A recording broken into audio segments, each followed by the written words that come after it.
എല്ലാ പ്രിയപ്പെട്ടവർക്കും യേശു ക്രിസ്തുവിൻ്റെ നാമത്തിൽ വന്ദനം. ഇന്ന് നമുക്ക് യോഹന്നാന്റെ സുവിശേഷം 1-ാം അധ്യായം 18-ാം വാക്യത്തിൻ്റെ അടിസ്ഥാനത്തിൽ ദൈവത്തെക്കുറിച്ചും യേശു ക്രിസ്തുവിനെ കുറിച്ചും ചില കാര്യങ്ങൾ നമുക്ക് ചിന്തിക്കാം. വേദഭാഗം നമുക്ക് വായിക്കാം.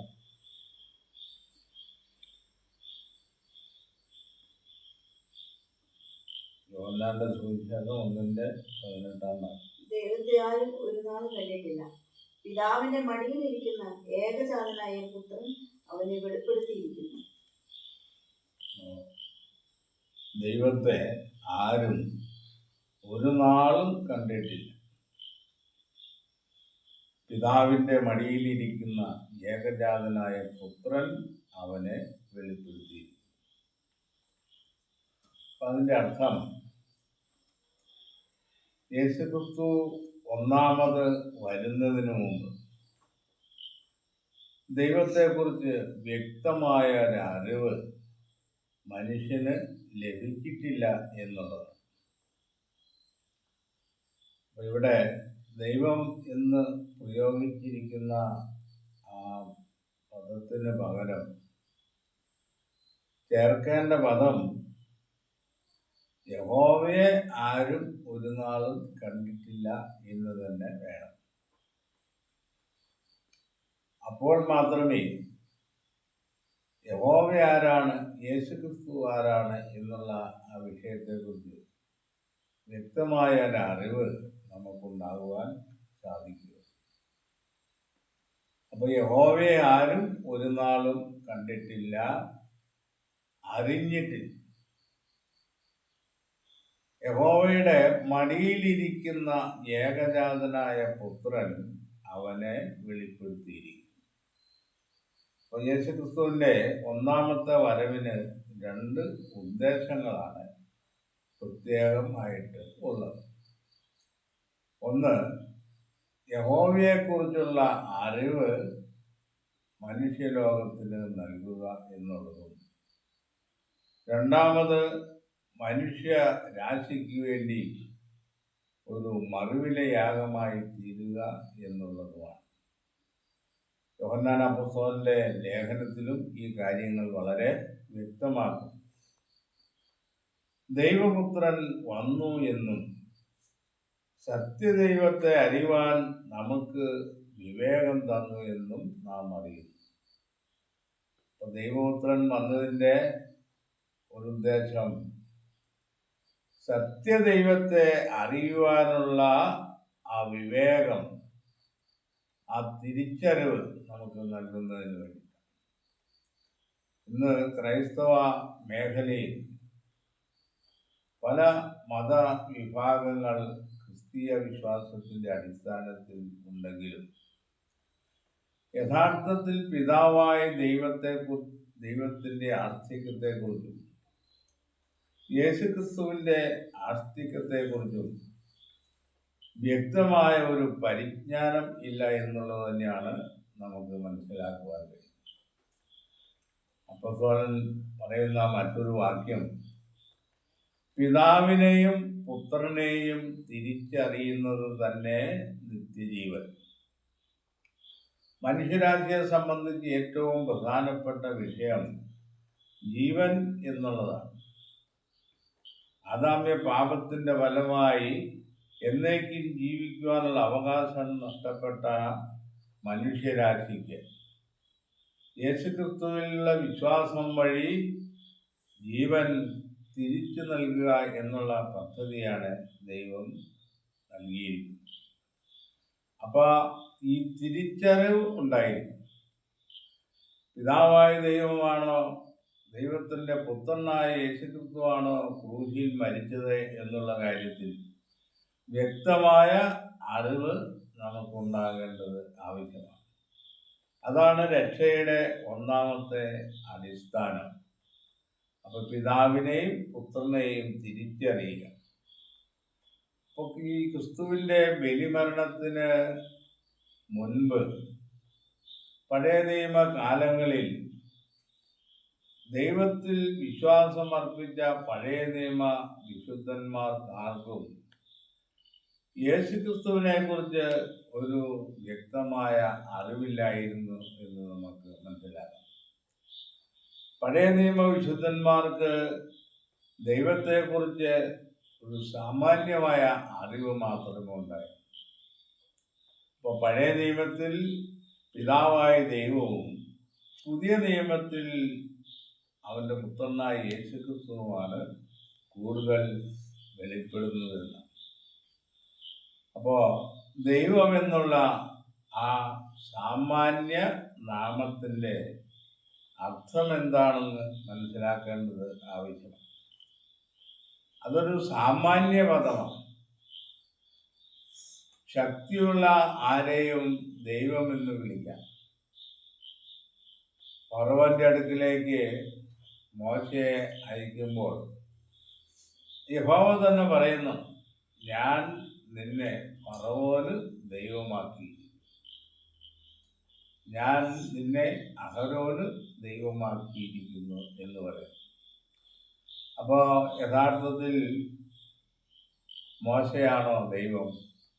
അല്ല. അപ്പം അതൊരു സാമാന്യ അർത്ഥത്തിൽ മാത്രമുള്ള ഒരു പ്രയോഗം. യേശുക്രിസ്തുവിനെ ദൈവമെന്ന് വിളിക്കുന്നു. എബ്രായ ലേഖനം 1-ാം അധ്യായത്തിൽ അതിനെക്കുറിച്ച് പറയുന്നു, ദൈവമേ നിന്റെ ദൈവം എന്ന് പറയുന്നു. യേശുക്രിസ്തുവിനെ ദൈവം എന്ന് സംബോധന ചെയ്തിട്ട് നിന്റെ ദൈവം എന്ന് പറയുന്നു. അപ്പോൾ ഇവിടെ പറയുന്ന യേശുവിനെ ദൈവമെന്ന് വിളിക്കുന്നത് സാമാന്യമായ അർത്ഥത്തിലാണ്. പൂർണ്ണമായ അർത്ഥത്തിൽ ദൈവം ഒരുവൻ മാത്രമേ ഉള്ളൂ. ആ ഒരുവനായിരിക്കുന്ന ദൈവവും ഇവിടെ യേശുവിനെ ദൈവമെന്ന് വിളിക്കുകയും ചെയ്യുമ്പോൾ രണ്ട് ദൈവങ്ങളുണ്ടോ എന്ന് നമുക്ക് സംശയമുണ്ടോ? ഈ രണ്ട് ദൈവങ്ങളും സാമാന്യ അർത്ഥത്തിൽ ആ പദങ്ങൾ പ്രയോഗിക്കാമെങ്കിലും വിശേഷാർത്ഥത്തിൽ ആ പദത്തിന് അവിടെ അർത്ഥമില്ല എന്നാണ്. അപ്പം നമ്മൾ യേശുക്രിസ്തുവിൻ്റെ പിതാവായ ദൈവത്തിന് ഒരു പേരുണ്ടോ എന്നാണ് നാം ഇനി ചിന്തിക്കാൻ പോകുന്നത്. ദൈവത്തിൻ്റെ പേര് നമ്മളിപ്പോൾ മലയാളം ബൈബിളിൽ യഹോവ എന്നാണ്. പഴയ നിയമത്തിൽ അധികവും യഹോവ എന്നുള്ള പദമാണ്. ഇസ്രായേലിന് യഹോവയായ ദൈവം വെളിപ്പെട്ടിരിക്കുന്നു എന്നൊക്കെ പറയുന്നു. ഇപ്പോൾ അബ്രഹാമിൻ്റെയും ഇസാക്കിൻ്റെയും യാക്കോബിൻ്റെയും ദൈവമായ യഹോവ, ഇസ്രായേലിൻ്റെ ദൈവമായ യഹോവ, ഇങ്ങനെയെല്ലാം അദൃശ്യനും അക്ഷയനും ആയിരിക്കുന്ന യഹോവയെ വിശേഷിപ്പിക്കുന്നു. അപ്പോൾ ദൈവത്തിനൊരു പേര് ഉണ്ടെന്നുള്ളതാണ് നമ്മൾ മനസ്സിലാക്കുന്നത്. പുറപ്പാട് പുസ്തകം 3-ാം അധ്യായം അതിൻ്റെ 13 മുതലുള്ള ചില ഭാഗങ്ങൾ നമുക്കൊന്ന് വായിക്കാം. മോശ ദൈവത്തോട്, ഞാൻ ഇസ്രായേൽ മക്കളുടെ അടുത്ത് ചെന്ന് നിങ്ങളുടെ പിതാക്കന്മാരുടെ ദൈവം എന്നെ നിങ്ങളുടെ അടുക്കൽ അയച്ചിരിക്കുന്നു എന്ന് പറയുമ്പോൾ അവന്റെ നാമം എന്തെന്ന് അവർ എന്നോട് ചോദിച്ചാൽ ഞാൻ അവരോട് എന്ത് പറയണം എന്ന് ചോദിച്ചു. അതിന് ദൈവം മോശയോട്, ഞാനാകുന്നവൻ ഞാനാകുന്നു എന്നുള്ളവൻ എന്നെ നിങ്ങളുടെ അടുക്കൽ അയച്ചിരിക്കുന്നു എന്നിങ്ങനെ നീ ഇസ്രായേൽ മക്കളോട് പറയണം എന്ന് കൽപ്പിച്ചു. ദൈവം പിന്നെയും മോശയോട് അരുളിച്ചെയ്തത് എന്തെന്നാൽ, നീ ഇസ്രായേൽ മക്കളോട് ഇപ്രകാരം പറയണം, അബ്രാഹാമിന്റെ ദൈവവും ഇസഹാക്കിന്റെ ദൈവവും യാക്കോബിന്റെ ദൈവവുമായി നിങ്ങളുടെ പിതാക്കന്മാരുടെ ദൈവമായ യഹോവ എന്നെ നിങ്ങളുടെ അടുക്കൽ അയച്ചിരിക്കുന്നു. ഇത് എന്നേക്കും എന്റെ നാമവും തലമുറയായി എന്റെ ജ്ഞാപകവുമാകുന്നു. അപ്പോൾ മോശയെ യഹോവ മിസ്രൈമിലേക്ക് അയക്കുവാൻ തീരുമാനിച്ചു. നീ അവിടെ ചെന്നിട്ട് ഫറവോനോടും ഇസ്രായേൽ ജനത്തോടും പറയേണ്ടത്, പിതാക്കന്മാരുടെ ദൈവം എന്നെ നിങ്ങളുടെ അടുക്കൽ അയച്ചിരിക്കുന്നു എന്ന് പറയാം. ദൈവത്തിൻ്റെ പേര് ആദ്യം വെളിപ്പെടുത്തി കിട്ടുന്നത് മോശയ്ക്കാണെന്ന് നമുക്ക് അറിയാം. അപ്പോൾ പിതാക്കന്മാരുടെ ദൈവം എന്നെ അയച്ചിരിക്കുന്നു എന്ന് പറയുമ്പോൾ അങ്ങനെ ഒരു ദൈവമുണ്ടെങ്കിൽ ആ ദൈവത്തിൻ്റെ പേരെന്താണ് എന്ന് അവർ ചോദിക്കും. അപ്പം ഞാൻ എന്താണ് പേര് പറയേണ്ടത്? അപ്പം ദൈവത്തിന് പേര് ആവശ്യമാണെന്നുള്ളത് നമുക്കെല്ലാവർക്കും അറിയാവുന്ന കാര്യമാണ്. നമ്മുടെ ഇന്ത്യയിൽ തന്നെ പല പേരിലുള്ള ദൈവങ്ങളും ദേവതകളും ഉണ്ട്. അപ്പോൾ ദൈവത്തിന് പേര് വേണം. ആ പേര് പറഞ്ഞു വേണം പ്രാർത്ഥിക്കാനും കാര്യങ്ങൾ അപേക്ഷിക്കാൻ. അപ്പോൾ ഞാൻ എന്തു പറയും? അതിന് ദൈവം ഞാനാകുന്നവൻ ഞാനാകുന്നു എന്നുള്ളവൻ എന്നെ നിങ്ങളുടെ അടുക്കൽ അയച്ചിരിക്കുന്നു എന്ന് പറയും. അപ്പോൾ ഇവിടെ പേരല്ല, ആ പേരിൻ്റെ അർത്ഥമാണ് പറയുന്നത്. പേരിൻ്റെ അർത്ഥമാണ് പറയാൻ ആദ്യം മോശയോട് പറയും. ഞാനാകുന്നവൻ ഞാനാകുന്നു. അപ്പം അതിലടങ്ങിയിരിക്കുന്ന വസ്തുത എന്താ? യഹോവയുടെ മഹത്വം, സ്വഭാവം, മഹിമ എങ്ങനെ ഇരിക്കുന്നു എന്നുള്ള കാര്യമാണ് പ്രാധാന്യമേറിയത് എന്നുള്ളതാണ്. ഞാനാകുന്നവൻ ഞാനാകുന്നു എന്ന് പറഞ്ഞാൽ എനിക്ക് മാറ്റമില്ലാത്തവനാണ്. എന്നെപ്പോലെ മറ്റൊരുത്തൻ ഇല്ല. ഞാൻ എന്തായിത്തീരുവാൻ ഉദ്ദേശിക്കുന്നുവോ അത് ഞാൻ ആയിത്തീരുന്നവനാണ്. ഇങ്ങനെയുള്ള ആ സ്വഭാവ മഹിമയുടെ വിശേഷങ്ങളാണ് മോശയോട് വിവരിക്കുന്നത്. അപ്പൊ ഞാനാകുന്നവൻ ഞാനാകുന്നു എന്നുള്ളവൻ എന്നെ നിങ്ങളുടെ അടുക്കൽ അയച്ചിരിക്കുന്നു എന്നിങ്ങനെ ഇസ്രായേൽ മക്കളോട് പറയണമെന്ന് കൽപ്പിച്ചു.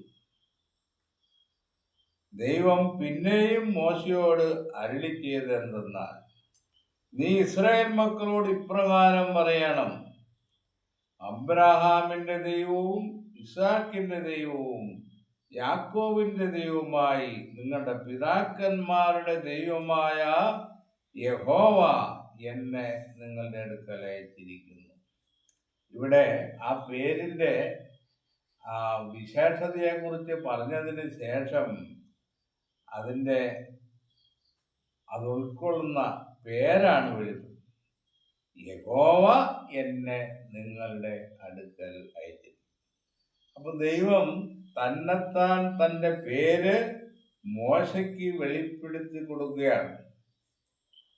അപ്പൊ ഈ പേര്, ഇത് എന്നേക്കും എൻ്റെ നാമവും തലമുറ തലമുറയായി എൻ്റെ ജ്ഞാപകവും ആകുന്നു. അപ്പൊ ഈ പേരിന് ഒരിക്കലും മാറ്റം വരികയില്ല, മാറ്റം വരുത്തുവാൻ പാടില്ല. അത് തലമുറ തലമുറയായി എൻ്റെ പേരാകുന്നു, എൻ്റെ ജ്ഞാപകവുമാകും. അപ്പോൾ ഇന്ന് പഴയ നിയമ തിരുവെഴുത്തുകളെ ആധാരമാക്കി പഠിക്കുന്നവർ, ഇതിൻ്റെ പരിഭാഷാകർത്താക്കളുമായ ആളുകൾ പുതിയ നിയമത്തിലേക്ക് വന്നപ്പോഴേക്കും യഹോവയെക്കുറിച്ച് യഹോവ എന്നുള്ള പദം ചേർക്കേണ്ടതിന് പകരം അവിടെയും കർത്താവ് കർത്താവ് എന്ന് പരിഭാഷപ്പെടുത്തിയിരിക്കുക. അപ്പം അതുകൊണ്ടുള്ള കുഴപ്പം, യേശുവിനെയും ചില സന്ദർഭങ്ങളിൽ കർത്താവെന്ന് പറഞ്ഞിട്ടുണ്ട്. അപ്പം ഇത് പിതാവായ ദൈവത്തെക്കുറിച്ച് പറഞ്ഞിരിക്കുന്നതും കർത്താവിനെ കുറിച്ച് പറഞ്ഞിരിക്കുന്നതുമായ വിഷയങ്ങളിൽ ആളുകൾക്ക് കൃത്യമായ വ്യക്തത വരുന്നില്ല എന്നുള്ളതാണ് മറ്റൊരു കാര്യം. ഈ വേദപണ്ഡിതന്മാർക്കൊന്നും ഈ വ്യക്തമായ ആശയങ്ങൾ ഇതുവരെയും മനസ്സിലായിട്ടില്ല എന്നുള്ളത്. അതിൻ്റെ കാരണം ഒരു മുൻവിധിയോടുകൂടെയുള്ള വിശ്വാസ സങ്കല്പം ക്രൈസ്തവ ലോകത്തിൽ കടന്നുകൂടിയിരിക്കുന്നതുകൊണ്ടാണ്. പുറജാതി മത ആരാധനയുടെ അടിസ്ഥാനത്തിൽ ത്രൈകത്വം അല്ലെങ്കിൽ തൃത്വം, മുദ്ദേവർ എന്ന് പറയുന്ന ആശയങ്ങളെല്ലാം ക്രൈസ്തവ മണ്ഡലത്തിൽ ഇന്ന് വളരെ സജീവമായിരിക്കുന്നതുകൊണ്ടാണ് പിതാവിനെയും പുത്രനെയും തിരിച്ചറിയാതെ ആരാധന നടത്തുകയും മറ്റുള്ളവരെ ഈ വിഷയങ്ങൾ ധരിപ്പിക്കുവാൻ പഠിപ്പിക്കുകയും ചെയ്യും. അതുകൊണ്ട് തിരിച്ചറിയാൻ കഴിയുന്നില്ല. അപ്പൊ ഈ തലമുറയായി എത്ര കാലം നീണ്ടുപോയാലും ഈ യഹോവ എന്നുള്ള ആ പേരിന് മാറ്റം വരുത്തുവാൻ ദൈവം ആരെയും അധികാരപ്പെടുത്തിയിട്ടില്ല.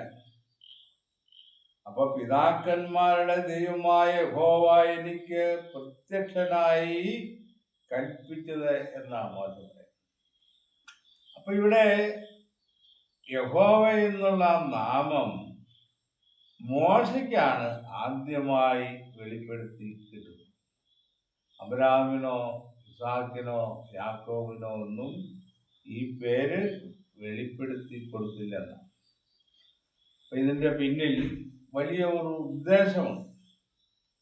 മോശയെ സംബന്ധിച്ച് പഴയ നിയമത്തിന്റെ മധ്യസ്ഥൻ എന്നാണ് വേദപുസ്തകം പറയുന്നത്. പഴയ നിയമത്തിന്റെ മധ്യസ്ഥൻ എന്ന് പറയുമ്പോൾ ദൈവത്തിന്റെ വചനങ്ങൾ മോശ വഴിയാണ് സംസാരിച്ചിട്ടുള്ളതെന്നാണ്. അപ്പൊ ദൈവം തന്റെ നിർണയങ്ങളും ഉദ്ദേശങ്ങളും അറിയിക്കുവാൻ ഒരു മധ്യസ്ഥനെ തിരഞ്ഞെടുത്തിരിക്കുന്നു.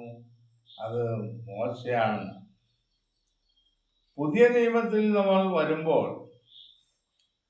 യഹോവയെ വെളിപ്പെടുത്തുവാൻ ഒരു മധ്യസ്ഥനെ അവിടെ വേർതിരിക്കുകയാണ്.